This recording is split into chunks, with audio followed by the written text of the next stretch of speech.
fine. Actually think this is a good look for you. I like you better this way, honestly. For once I know you're actually looking up to me. Come on, Joe. It's just a matter of perspective. Don't belittle me.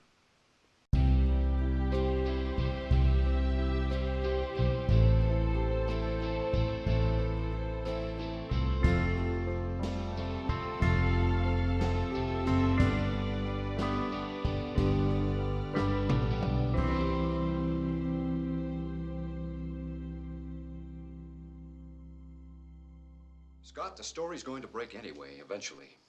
So whether you make them pay or not, they're going to make the most of it, so make them pay. No, Charlie. Well, think about it. The Incredible Shrinking Man is a short film about, it's not a short film, it's a feature-length movie, but it's about short people, because it's about a little guy. He's a big guy, but he gets covered in glitter that makes him shrink over time, so he's short. But, he fights a spider, and he fights a spider, but that's pretty much it. And then it gets weird. I'm actually kind of surprised that this is one that I haven't seen yet, because this is right up my alley. I grew up with 1950s B-movies, monster films, all that good stuff. And this would have been right up the line of stuff I would have seen. I just didn't. It's a movie that Joe forced me to watch. That's how I see most of these movies. Help me.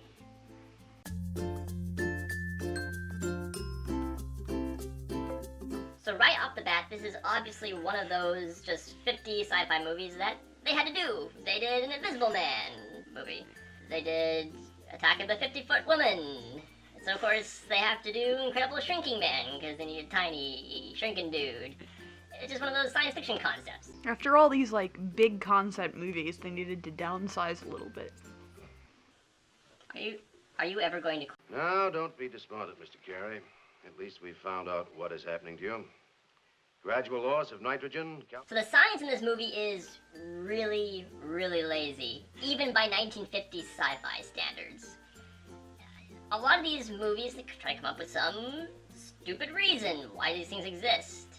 You had Attack of the Killer Shrews, where there's some guy trying to find a cure for something. I've forgotten most of that movie, but I remember he tested it on shrews, and the shrews became killer.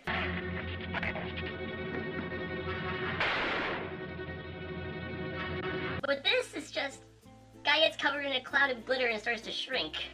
Jem is truly outrageous, truly outrageous. She's Jem, the most glamorous rock star ever. We seem to have checked the degenerative process of your disease. We've won that much. Whether or not you grow again is another question. Well, Joe, you don't need sound science when you can have some incredibly dry old guy in a lab coat just say some techno-babble. Then you just kind of accept whatever he is as true because you kind of sleep through that part. Our analysis shows that it's a rearrangement of the molecular structure of the cells in your body. You mean like a cancer? No. Oddly enough, this movie seemed less interested in the science and more interested in his relationship with his wife.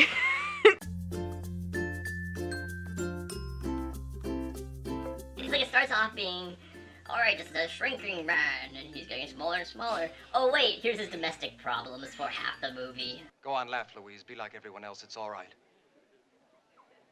But why can't you look at me? Look at me!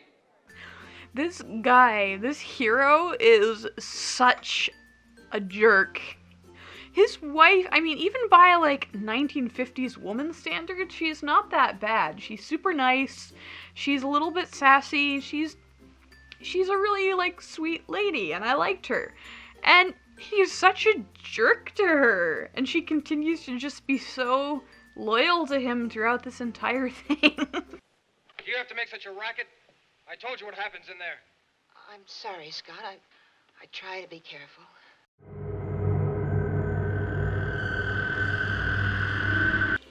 found really interesting is that he starts off, he's a little bit of a jerk, but he's not a big jerk. It's like they have this playful banter between them, like married couples who pretend to be jerks to each other, but they really understand each other. I'm thirsty. That sun feels good. I'm thirsty. Interesting. A cold bottle of beer tastes fine. Why'd you get it? Me? Mm-hmm. I'm on vacation. All week. Well, so am I, my friend.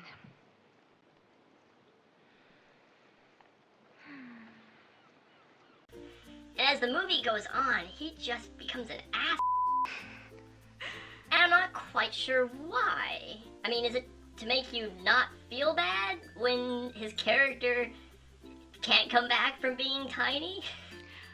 I don't know. I feel like there's like, honestly, I didn't care. I didn't care whether or not he grew again that much. I just kind of had some morbid curiosity. It was the reason I kept watching, but like his character was such a jerk, I didn't care if he kept shrinking forever or if he got cured. Well, we all know the real reason that we kept interested in this movie. It's the effects.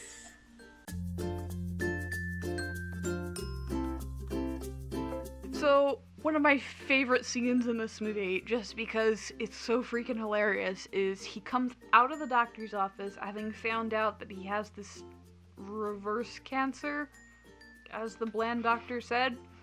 No, more like an anti-cancer, causing a diminution of all the organs proportionally. The good news is you won't die of cancer. The bad news is you'll die from shrinking eternally. So anyway, he comes out and he sits down in the car next to his wife and he says, "I want you to start thinking about us." He says, "There's gonna be some tough times ahead. This negates your obligation." I'm like, what wedding vows did they have? Was there like a clause in their vows? Like, here she is swearing, like he says, he gives her this opportunity to leave him because he doesn't want her to be unhappy. And she says she's just gonna stay with him and take care of him, and she painstakingly does everything she can to make his life good. And then what he does, he runs off and he finds a tiny little woman at the circus, and he has an affair with her, I think? Kind of, not really. Then he starts drinking again, so he's like, oh, no time for affairs. It's starting again. It's starting. It's starting again! He dumps her also when he starts shrinking again, because he's so focused on himself. I wish the camera would focus on me.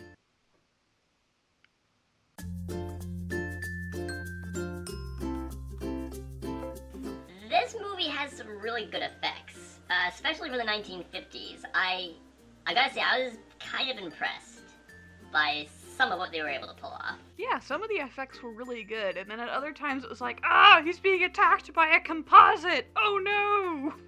They did a really good job of everything inside the house, because they built a lot of the props to scale, to make them look smaller. Couches, tables, pencils, that kind of stuff. But then some of the composite shots, although they needed work, I mean, they weren't terrible, but there was that very strong outline around them, like when he's walking around outside. You can see the other actors, the director's like telling them, try to look like the little guy just walked by you and went, what? One of my biggest problems with this movie is his plan for killing the giant spider. So he climbs up onto the ledge to kill the spider so he can get some really old cake that's under the spider's web.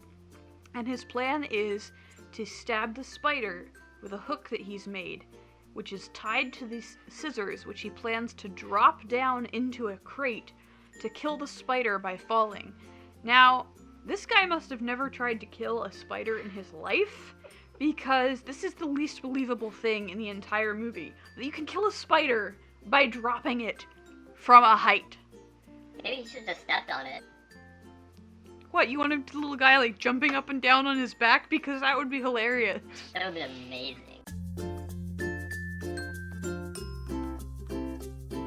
Biggest problem with this movie is the pacing. Mm-hmm. It really starts to drag. Some movies are very suspenseful, and I can watch them over and over again. For instance, the movie Speed. I know how everything plays out in Speed. I know how it ends.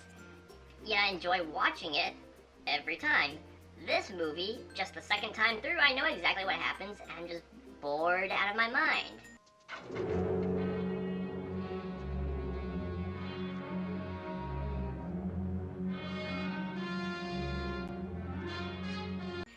I feel like with a suspense movie you can watch again and again, the first time you watch it, the suspense is really taking you through, like, oh man, I wonder how they're gonna get out of this situation. But then you watch it another time, and now it's got another layer. Now you're looking at, oh, these characters, this subplot I didn't notice the first time I watched it, or, hey, this character is really interesting, and I didn't really pay attention to that the first time. So there's layers and layers that you can enjoy each time you watch it. Whereas this one, it's just like, all it had going for it was that top suspense layer and nothing underneath of that.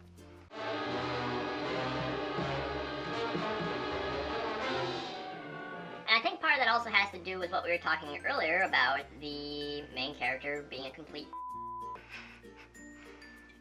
He isn't an in interesting ways. He's just kind of He's just totally self-absorbed and self-pitying, and everybody in his life is wonderful and supportive and loving of him, and he's just an all of them. I've canceled our phone. They're gonna try to get us an unlisted line sometime next week. What do you mean they're gonna try? Well, they're just gonna try, honey. There are a lot of people waiting for unlisted lines. Didn't you tell them who you're married to? The incredible Scott Carey, the shrinking freak? Scott, don't. Use your influence, Louise. I'm a big man, I'm famous. And we're not talking about something like Breaking Bad, where you're seeing a character turn from one sort of person into another completely different sort of person. You just see a kind of an okay guy become a real jerk. And that's it. It's very, very, very surface level. The movie is obviously focused on the gimmick of it's about a tiny little guy. How many different ways can we make him interact with a normal-sized world as a tiny little person and make it exciting and suspenseful? Great the first time through. Meh the second time through. Yeah.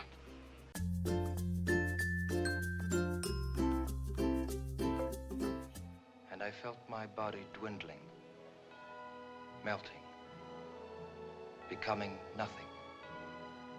My fears melted away, and in their place came acceptance.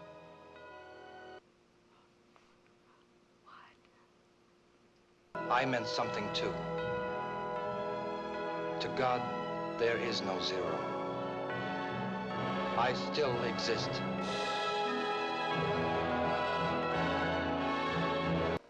Yeah, what the f was up with that? I don't. There are two ways they could have ended this movie. One is the scientists find some way to cure the guy, and they bring him back. The other way, and the way that they went with, is they don't. That, like, the movie took a completely different turn. Like, it was 1950s movie, and then all of a sudden it was like Terrence Malick. My dear wife,